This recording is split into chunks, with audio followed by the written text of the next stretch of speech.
السلام علیکم، welcome back to another episode of our سیرا سیریز۔ پچھلی ایپیسوڈ میں ہم نے اسلام کے ایک ٹرننگ پوائنٹ کو ڈسکس کیا تھا، جہاں اسلام کو ایک پوری نئی طریقے سے طاقت، تقویت اور ایک چینج دیکھنے کو ملا، جس میں حضرت حمزہ جو نبی کریم علیہ السلام کے چچا تھے اور حضرت عمر بن الخطاب جو تھے وہ اسلام قبول کر لیتے ہیں، اور ان کے اسلام قبول کرنے کی وجہ سے جو چینج پھر اور اسلام کو بالکل ایک ٹرننگ پوائنٹ دیکھنے کو ملا وہ ڈسکس کیا تھا۔ ان دس ایپیسوڈ ہم جو اسلام کے آگے فردر چیلنجز تھے جو نبی کریم علیہ السلام اور ان کے صحابہ تھے ان کو جو فیس کرنے پڑے، اور اس کے کانٹیکسٹ کو تھوڑا سا ایکسپلور کریں گے، تو ویڈیو کو اینڈ تک لازمی دیکھیے گا۔ کامنٹ سیکشن میں اپنا فیڈ بیک بھی ضرور دیجیے گا اور چینل کو سبسکرائب کرنا نہ بھولیے گا۔ آفٹر دا کنورژن آف حضرت حمزہ اینڈ حضرت عمر بن الخطاب رضی اللہ تعالیٰ عنہ، مکہ کے جو لوگ تھے، پولیتھسٹ جو تھے، اب وہ یہ ریلائز کر چکے تھے کہ اب جو مسلمان ہیں ان کو فزیکلی ٹارچر یا پریس کرنا جو ہے وہ اب تو ذرا مشکل ہو گیا، کیونکہ اب اسلام جو تھا وہ آہستہ آہستہ طاقت پکڑ رہا تھا۔ ان دو شخص جو تھے، حضرت عمر رضی اللہ تعالیٰ عنہ اور حضرت حمزہ رضی اللہ تعالیٰ عنہ کے اسلام لانے کے بعد، تو اب پھر وہ ٹارچر اور اپریشن کی طرف تو نہیں جا سکتے تھے، تو پھر وہ اب ڈفرینٹ ٹیکٹکس کچھ سوچنے لگ گئے، ڈفرینٹ اسٹریٹجی سوچنے لگ گئے کہ کیسے اسلام کی جو دعوت ہے اس کو روکا جا سکے۔ مکہ کے جو لیڈرز تھے، اب وہ اسلام کے بڑھتے انفلوئنس کو دیکھ کر ان کے دل میں جو ہے وہ خوف پیدا ہونا شروع ہو گیا تھا، کیونکہ انہیں یہ خوف تھا کہ کہیں اس اسلام کا جو انفلوئنس ہے وہ پورے مکہ پر نہ پھیل جائے، اور جس طرح سے لوگ جوک در جوک اسلام میں داخل ہو رہے ہیں، ایسا نہ ہو کہ پورا مکہ ہی جو ہے وہ کنورٹ ہو جائے اسلام میں۔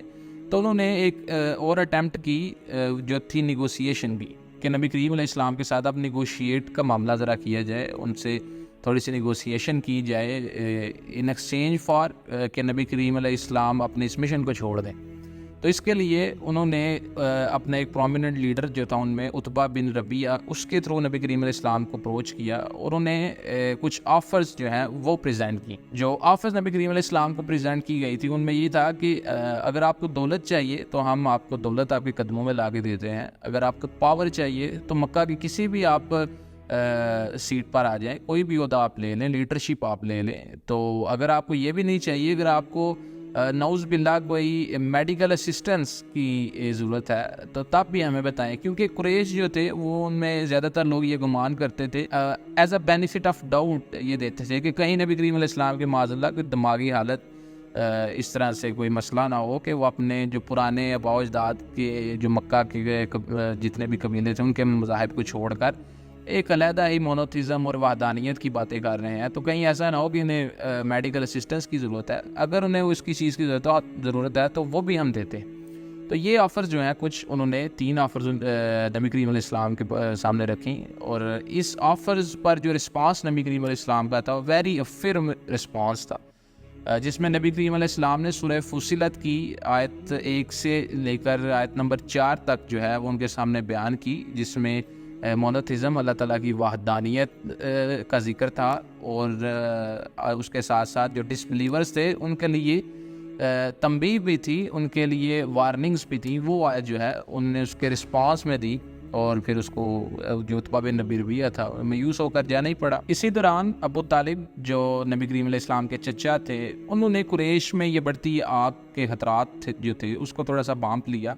اور اس کے چلتے انہوں نے جو اپنے قبیلے تھے بنو ہاشم اور بنو المطلب، ان کو اکٹھا کیا اور نبی کریم علیہ السلام کو پروٹیکٹ کرنے کی ان سے ڈیمانڈ کی۔ ان کی کوششوں کے باوجود بھی قریش جو تھے انہوں نے نبی کریم علیہ السلام اور ان کے سپورٹر پر سوشل بائیکاٹ جو تھا اس کو امپوز کر دیا۔ سوشل بائیکاٹ میں جو تھا نبی کریم علیہ السلام کو بالکل ہی جو مکہ کے قبائل تھے ان سے آئسولیٹ کر دیا، اور ان اکانومک ہارڈ شپ کی طرف دھکیل دیا گیا تھا۔ یہ بائیکاٹ 3 سال تک چلا، جس میں نبی کریم علیہ السلام اور ان کے ساتھیوں کو بھوک اور ڈیپریویشن اور اکانومک حالات کے بہت سارے چیلنجز فیس کرنے پڑے، کیونکہ اس بائیکاٹ کی وجہ سے مکہ کے لوگوں نے نبی کریم علیہ السلام تک کھانا وغیرہ اس کی پابندی کر دی، اس کا بائیکاٹ کر دیا، ان کے ساتھ کسی قسم کی ٹریڈ نہیں کر سکتے، کسی قسم کی کوئی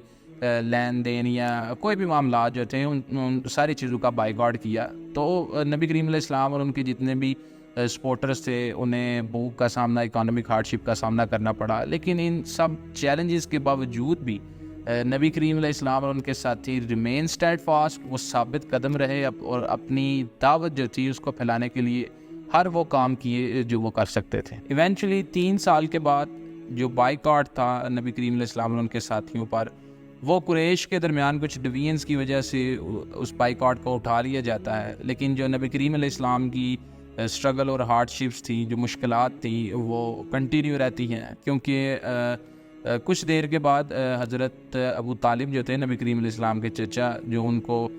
ہر قسم کی مشکلات اور چیلنجز اور جو اینیمیز تھے ان کے اٹیک سے پروٹیکٹ کر رہے تھے، اب وہ بیمار پڑ جاتے ہیں، اور نبی کریم علیہ السلام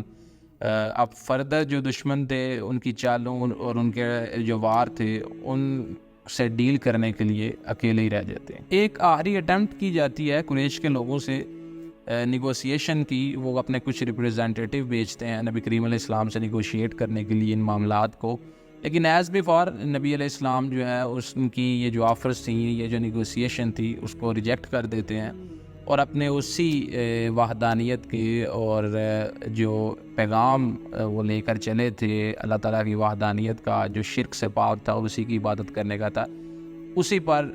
مضبوطی کے ساتھ کھڑے رہتے ہیں، اپنی کمٹمنٹ جو ہے اس کو پورا کرتے ہیں، اور جتنی بھی مزید آفرز تھیں، جتنی بھی نیگوسیشن کرنے کا معاملات تھے قریش کی طرف سے، ان سب کو ٹوٹلی طور پر ریجیکٹ کر دیتے ہیں۔ تھرو آؤٹ دیز ٹرائلز جتنے بھی یہ مشکلیں تھیں، جتنے بھی یہ حالات پیچیدہ تھے، جس میں سوشل بائیکاٹ کیا گیا، ٹارچر کی ہوئے جو نبی کریم علیہ السلام اور ان کے صحابہ تھے، کیا ظلم و ستم اور اتنا کچھ نبی کریم علیہ السلام اور ان کے ساتھیوں کے ساتھ کیا گیا، ان سب کے باوجود نبی کریم علیہ السلام کی جرأت مندی اور ثابت قدمی دیکھ کر ان کے جو فالورز تھے وہ بھی کافی زیادہ موٹیویٹ ہوتے گئے، اور جو دین اسلام میں مزید جتنے لوگ تھے وہ بھی جوگ در جوگ داخل ہوتے گئے۔ تو یہ ساری چیلنجز اور مشکلات جو تھی بیسیکلی اسلام کی کامیابی کی بنیاد رکھ رہی تھی، کیونکہ ظاہر ہے کہ جتنی بڑی مشکلات ہوں گی اتنا ہی بڑا وہ کامیابی، اور وہ جو ایک سسٹم نافذ کرنا تھا اس کے لیے یہ جتنی بھی مشکلات تھی رکھنا ضروری تھی۔ تو یہ بیسیکلی اسلام کی اسی کامیابی کی یہ چیلنجز بنیاد بنی۔ تو آج کی ایپیسوڈ میں اتنا ہی، ملتے ہیں نیکسٹ ایپیسوڈ میں، تب تک کے لیے اللہ حافظ۔